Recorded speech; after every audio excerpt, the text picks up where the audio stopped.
first time I saw the cabin, it was already dark. Not the soft blue dark of early evening, but the thick, suffocating kind that settles over small towns after midnight, when porch lights blink out one by one and the world feels abandoned. The town was called Black Hollow. You won't find it on most maps anymore. It sits tucked deep in the forests outside Asheville, though even the locals in Asheville pretend it doesn't exist. Population, barely 300. One gas station, one church, one diner, endless trees. I didn't mean to end up there. My car broke down on a back road about 20 minutes outside town. No signal, no streetlights, just pine trees stretching into the sky like skeletal fingers. I walked the rest of the way, guided by a distant flicker of yellow light. That's when I saw the cabin. It sat alone at the edge of the forest, slightly uphill from the road. The porch sagged in the middle, and the windows reflected nothing but darkness. A wooden sign hung crooked beside the door. Hollow Ridge Cabin. Vacancy. No cars, no footprints in the dirt. Just that warm, steady light glowing from inside. I should have kept walking, but the cold was biting through my jacket, and the woods behind me were too quiet. I knocked. The door creaked open before my knuckles even touched it. Inside stood an old man, tall, thin, skin like paper stretched too tightly over bone. His eyes were pale, almost cloudy. "You look lost," he said. His voice sounded like it hadn't been used in years. "I just need a phone," I replied, "or somewhere to wait until morning." He stared at me for a long moment, then stepped aside. "You can stay." The air inside smelled of damp wood and something metallic. The cabin was larger than it looked from outside. A stone fireplace crackled in the corner, though I hadn't seen smoke rising from the chimney. "There's a room upstairs," he said, "end of the hall. Is there anyone else here?" I asked. He smiled slowly. "Only the ones who don't leave." I laughed nervously, assuming it was a joke. It wasn't. The stairs groaned under my weight. The hallway upstairs stretched farther than it logically should have. I could have sworn the cabin only had one small window upstairs, but now there were 5 doors on each side of the hall, all closed, all identical. The last door at the end stood slightly ajar. That had to be mine. I walked past the first few doors, and as I did I heard something. Breathing. Soft. Slow. On the other side of the wood. I stopped. Silence. I moved again. Breathing followed me. I didn't look. I told myself it was pipes in the walls. Wind. Old wood shifting. But when I reached the final door, I noticed something that made my stomach twist. The breathing hadn't stopped. It was behind every door. The room at the end of the hall was small but tidy. A bed, a dresser, a single window overlooking the woods. I locked the door. I don't remember falling asleep, but I remember waking up. At exactly 3:13 a.m., I know the time because the old digital clock on the dresser flashed red numbers through the dark. 3:13, and someone was standing at the foot of my bed. I couldn't see their face, just a shape, taller than the doorway, head tilted at an unnatural angle. I tried to scream. Nothing came out. The figure leaned closer, and then it was gone.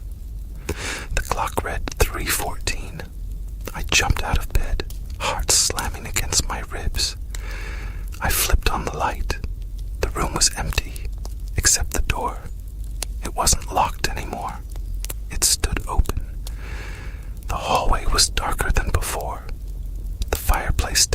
stairs had gone out. No light seeped up the stairwell. I heard whispering, not from one room, from all of them. My name, over and over. Daniel, Daniel, Daniel. I never told the old man my name. The first door on the left creaked open. A hand reached out. Gray, thin, fingers too long. I stumbled backward. Another door opened, then another. Every door in the hallway swung wide, and inside each room stood someone. They looked like people, but not quite. Their skin sagged loosely as though they were wearing it wrong. Their eyes were sunken and black. Their mouths hung open slightly, revealing teeth filed into jagged points. And they all stared at me. In unison, they took one step forward. The hallway stretched impossibly long behind me, the stairs now miles away. "You stay," they whispered together. I ran. The floorboards warped beneath my feet. The walls bent inward like ribs closing around me. The ceiling lowered. Hands reached from the doorways, grabbing at my jacket, my arms, my hair.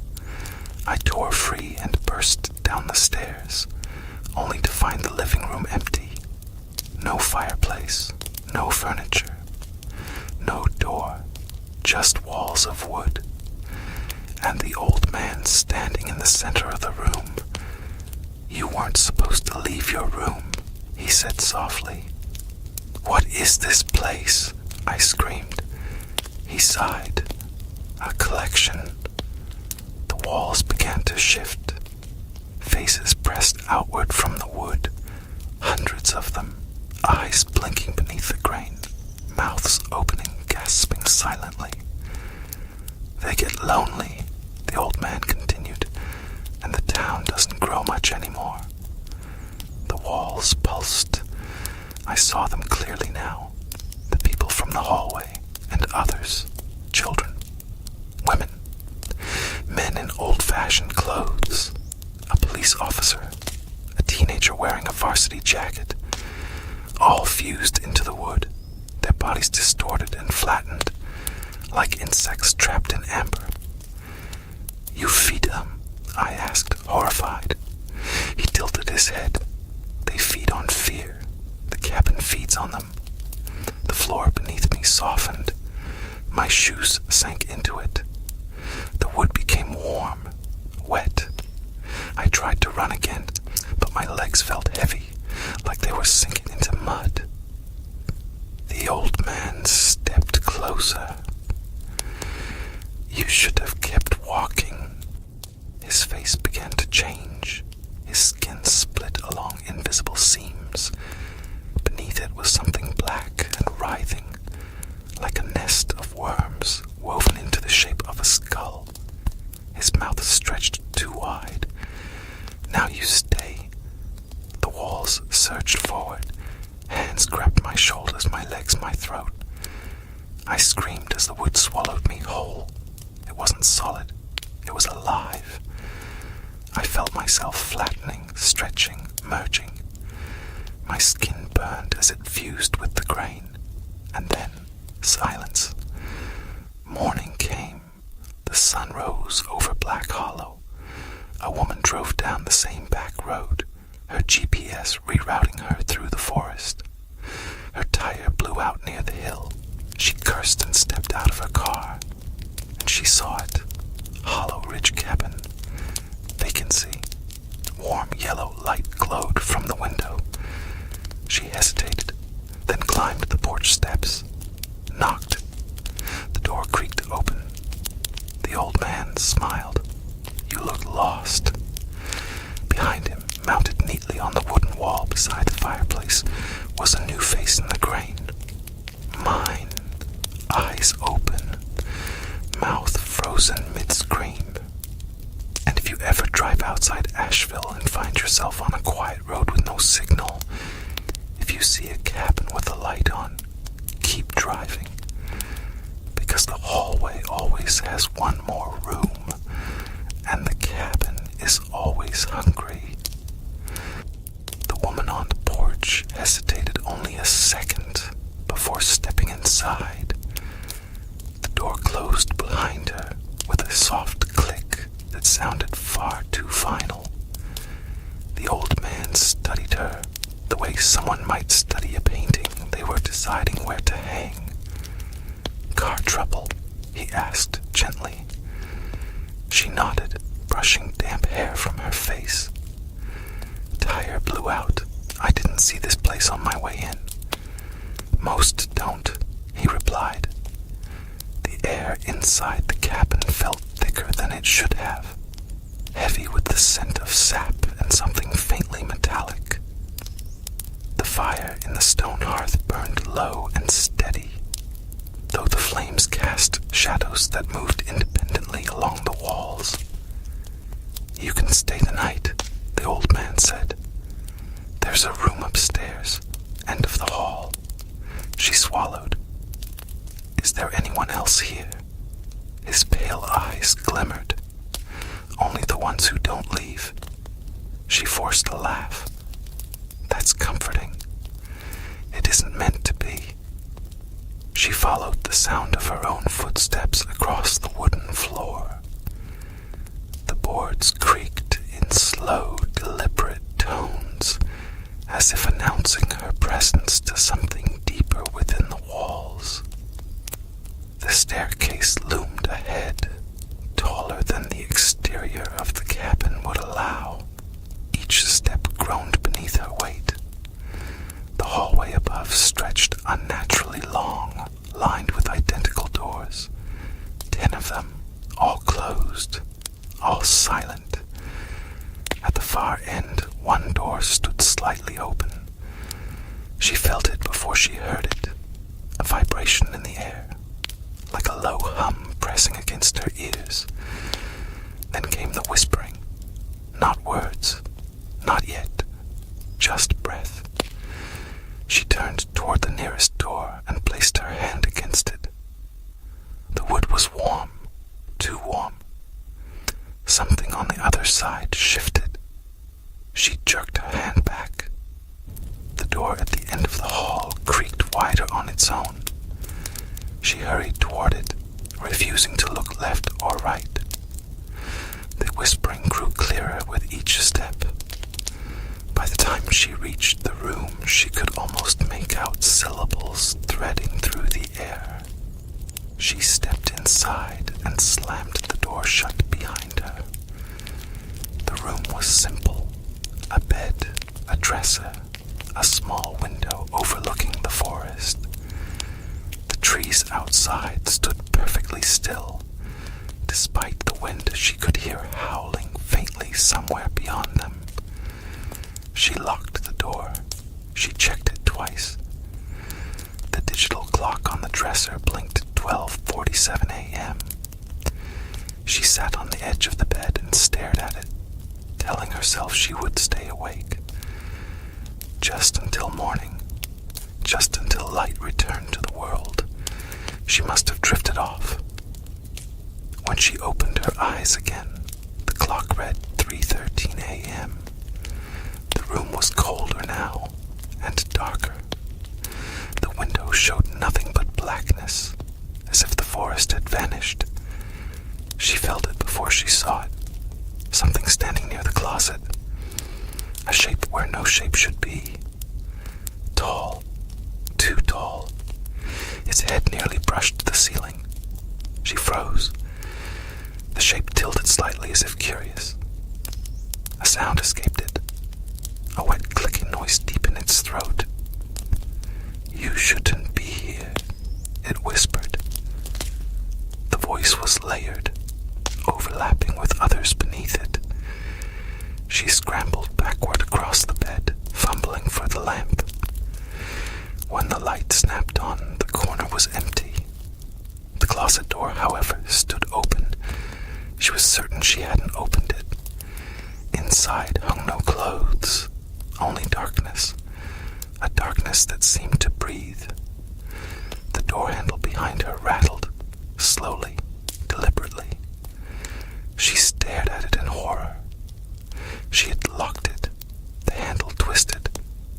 The lock clicked open by itself. The door crept inward. The hallway beyond was no longer lined with doors. It was lined with faces pressed into the wood. Dozens of them. Their mouths moved silently at first, then gradually formed a single word. Stay. The faces began pushing outward, stretching free from the grain. Bodies peeled from the walls like wet paper. Limbs elongated. Fingers scraped across the floor as they dragged themselves toward her room. She backed away until her shoulders hit the window. The glass felt soft. It rippled beneath her touch. The first of the creatures crossed the threshold.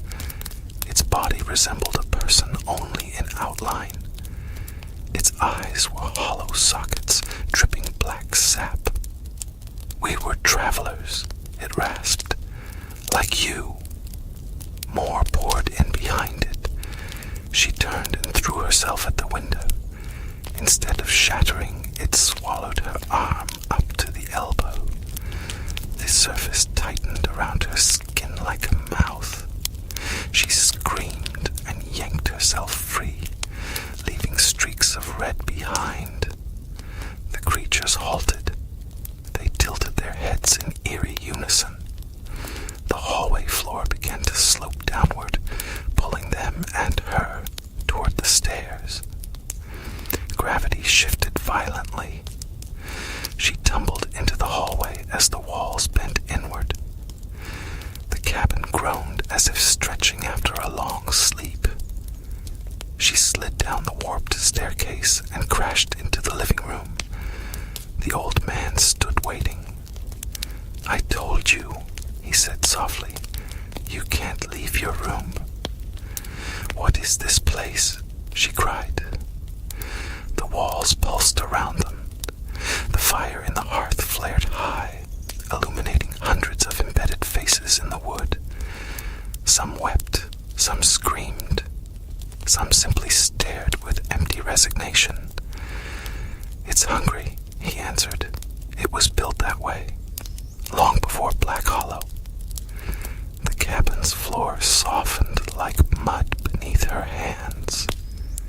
She tried to crawl toward where the door should have been, but there was no door now.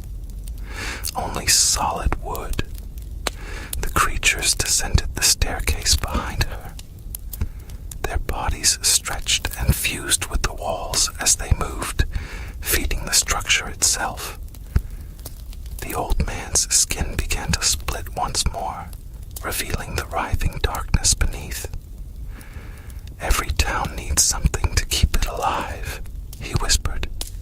"And this is ours." The wood surged upward around her waist, gripping tight. She clawed at it, but her fingers sank into the grain. The sensation was not solid. It was muscular, alive. She felt herself flattening as the surface pulled her inward. Her scream echoed through the cabin as her face pressed into the wall beside another. Eyes wide, mouth open, forever frozen in terror. Morning came again to the forest outside Asheville. The cabin looked smaller in daylight, almost abandoned. No smoke from the chimney, no light in the windows. But by dusk, when the trees cast long shadows across the road, the warm yellow glow returned. The sign still read, "VACANCY," and somewhere within the wood, beneath layers of grain and old varnish, two new faces stared outward, waiting for headlights to appear through the trees. Years passed in Black Hollow, though time did not move properly around the cabin. Seasons changed in the forest outside Asheville. Leaves burned orange, snow buried the road, inside Hollow Ridge Cabin, nothing aged. The fire never truly died. The wood never rotted, and the faces in the walls never closed their eyes. Travelers continued to come. A delivery driver who took a wrong turn. A couple arguing over directions. A college student chasing a rumor about a haunted town. The cabin always appeared when needed. A light in the distance. A promise of warmth. A vacancy sign that never weathered. And every time the door opened, the old man was there. Waiting. He never changed. Not in height. Not in voice. Not in that paper-thin smile stretched across his face. But the walls grew thicker. The grain more crowded. The whispers louder. The town of Black Hollow survived because of it. That was the unspoken truth. The diner stayed open despite having barely any customers. The gas station never ran out of fuel. The church bell rang each Sunday, though fewer than a dozen people attended. They all knew about the cabin. They all pretended they didn't. Because every few months a stranger would pass through.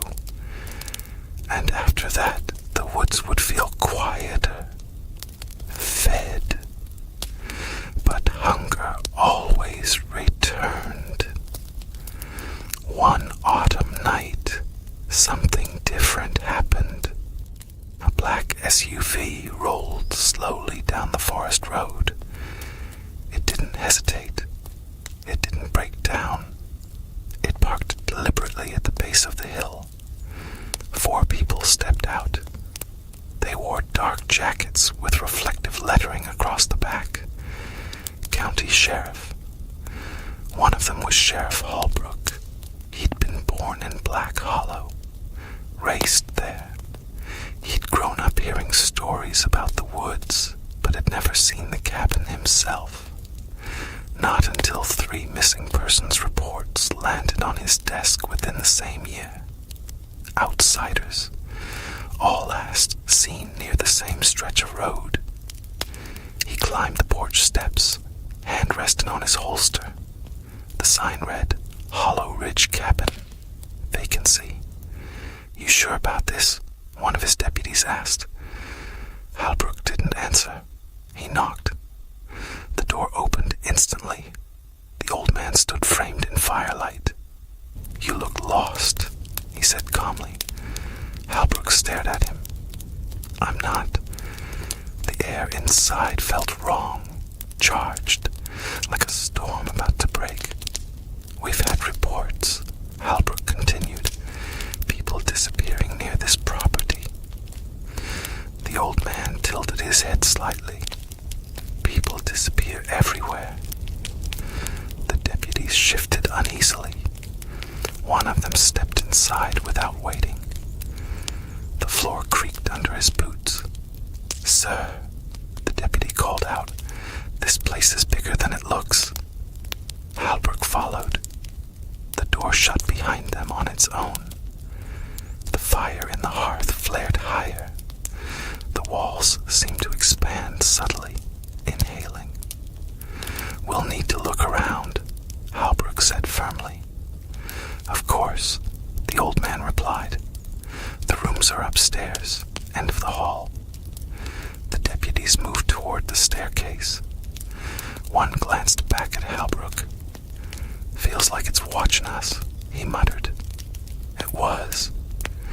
As they climbed, the hallway stretched longer than any of them expected. Doors lined both sides, closed, silent. Open them, Holbrook ordered. The first deputy reached for a handle.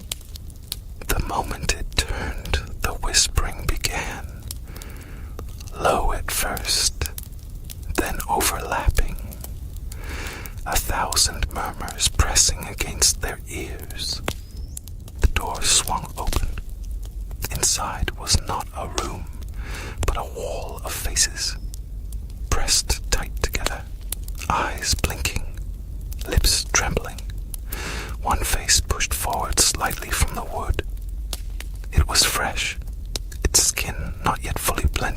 grain. "Help," it croaked before the wood swallowed its mouth again.